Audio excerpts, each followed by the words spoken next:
Hello बच्चों, let's see the question. The most vital and critical event of the sexual reproduction is option A organogenesis, option B gamete transport, and option C gamete fusion, and option D embryogenesis. Let's see. देखो sexual reproduction basically 3 events में या हम कहें 3 phases में complete होता है। First जो होता है वो होता है प्री फर्टिलाइजेशन। ठीक है, फर्टिलाइजेशन से पहले की जो इवेंट्स होते हैं all events are included in the pre-fertilization. ठीक है, सेकंड इज द फर्टिलाइजेशन। ठीक है, and third one is the post fertilization. Fertilization के बाद के जो भी इवेंट्स होते हैं these all events are included in the post fertilization. ठीक है, तो देखो सेक्सुअल रिप्रोडक्शन के लिए क्या है, मेल एंड फीमेल गैमेट का फॉर्मेशन नेसेसरी होता है, क्योंकि गैमेट का प्रोडक्शन होगा, लेटर ऑन क्या होगा, गैमेट का फ्यूजन होगा, तभी तो सेक्सुअल रिप्रोडक्शन होगा।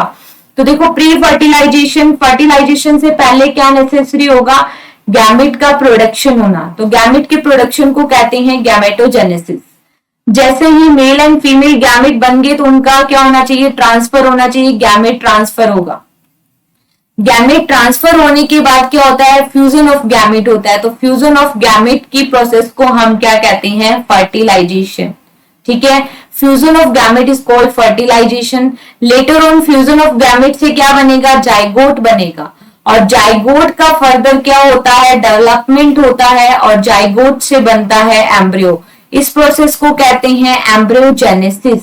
और एम्ब्रियोजेनेसिस कब होता है, आफ्टर फर्टिलाइजेशन, मतलब पोस्ट फर्टिलाइजेशन इवेंट के अंदर। ठीक है, तो देखो यहाँ पे हमें क्वेश्चन में पूछा है कि यहाँ पे these all are the steps of sexual reproduction, लेकिन सबसे क्रिटिकल इवेंट कौन सा होता है, तो सबसे क्रिटिकल इवेंट होता है फर्टिलाइजेशन का, क्योंकि fusion of gamete pre decided नहीं होता। ठीक है, अगर हम बात करें फॉर एन एग्जाम्पल ह्यूमन के अंदर अगर हम बात करें तो मेल गैमेट जो होते हैं स्पर्म वो मिलियंस के अंदर प्रोड्यूस होते हैं, लेकिन फीमेल गैमेट जो ओवा होता है वो केवल एक प्रोड्यूस होता है। तो एक ओवम को अगर जब फ्यूज करेगा स्पर्म तो ये जो इवेंट होता है ये को इंसिडेंटली होता है। ठीक है, पहले से डिसाइडेड नहीं होता, it is a chance of matter. So सबसे टिपिकल या सबसे क्रिटिकल जो स्टेप होता है वो होता है गैमेट का फ्यूजन होना।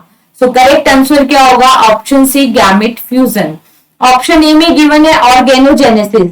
तो देखो ऑर्गेनोजेनेसिस का मतलब क्या हुआ कि ऑर्गन्स का फॉर्मेशन होना। अगर गैमेट का फ्यूजन हो गया, फर्टिलाइजेशन हो गया, लेटर ऑन ऑर्गेनोजेनेसिस तो होगा ही। ठीक है, तो ये क्रिटिकल स्टेप नहीं हुआ। गैमेट ट्रांसपोर्ट भी हो जाएगा फॉर्म होने के बाद। ठीक है, अगर एम्ब्रियोजेनेसिस देखे तो जाइगोट का डेवलपमेंट होगा तो एम्ब्रियोजेनेसिस भी हो जाएगा, लेकिन सबसे क्रिटिकल एंड वाइटल स्टेप कौन सा होता है, option number C gamete fusion, and this event is called fertilization.